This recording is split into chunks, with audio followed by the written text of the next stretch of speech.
Am I audible? Should I start?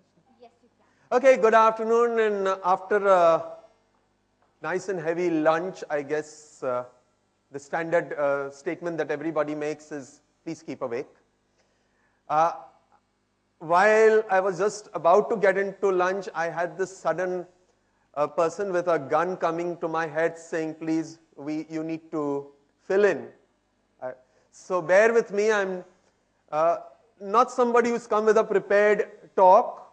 I'm substituting.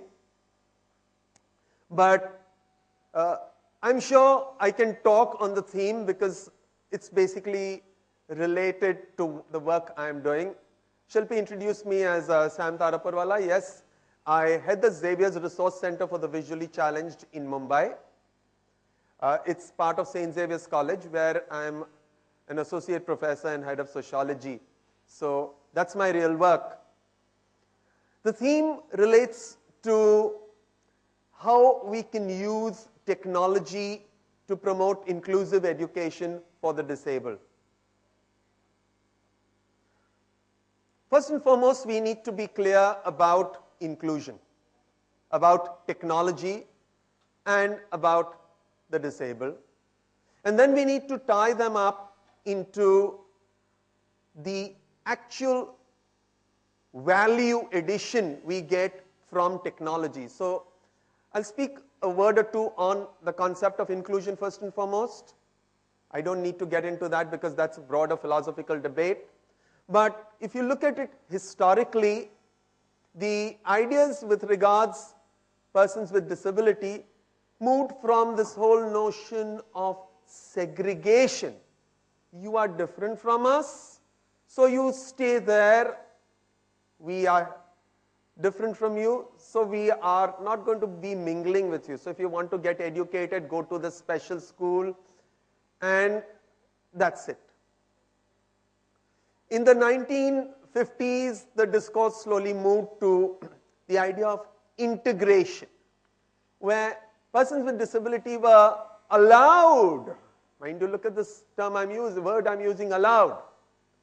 And I'm using it deliberately, quote unquote, to potentially join the educational system. But the educational system said, well, you come, but the terms and conditions are very clear. You need to make all the adjustments.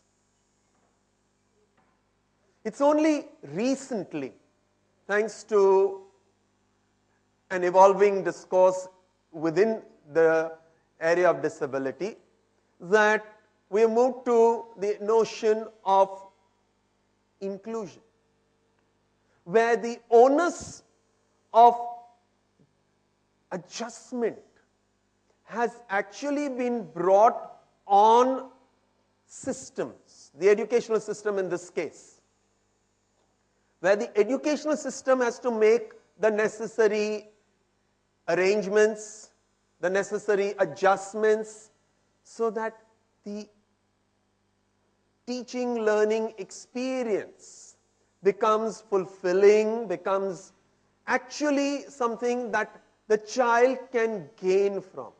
So a child with disability who enters the system, yes, has things laid out for them, so that they can participate, as it were, on a level playing field. And that's something we need to move towards. Yes, we all say we want to build inclusion. I don't think there is any place in the world which is having total inclusion. But that's the destination, and that's where we need to move towards. And our educational system, be it primary school, be it secondary school, higher secondary, college, university, all need to move in that direction. Remember, India is a signatory to the UNCRPD. We have policy documents. We have the PWD Act. So the legal frameworks are pretty strong. And within UNCRPD, which effectively has the power of law, even given the fact that we still not come out with a new law. And that would happen over time. There are hiccups, there are problems, but it will happen. But that also talks of this educational system making the necessary shifts. So that's inclusion for us. We all know who the disabled are. Well, we can be talking about persons with, who are physically disabled, having mental challenges. So I'm not getting into all those. Technology, again, is a very broad term in my vocabulary. Right from the most basic, even a pen and paper are technology for us. A stylus, slate, and paper becomes technology for us. I'm giving that an example from the VI spectrum.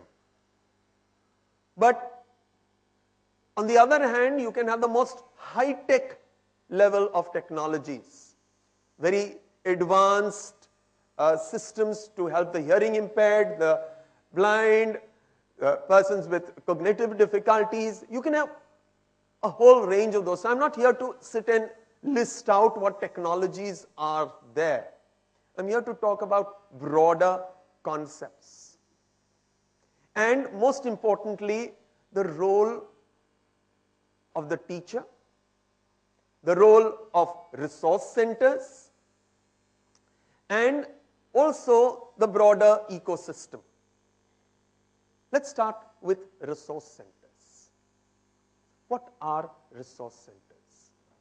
A resource center is any facility which provides the necessary aids, appliances, technologies, maybe software, maybe hardware, along with some professional help to assist a person with disability to actually lead a more fulfilling educational life. So for example, let's take an example from blindness with which I am most familiar, but the same thought processes, same principles can be used as effectively for other disabilities. So although I am talking of blindness, please don't get the notion, oh, he's only talking of blindness and there is nothing else for other disabilities. Yes, you have, but since this is my core expertise, I'm sharing that as just an illustration. So for example, take the instance of a child who enters school.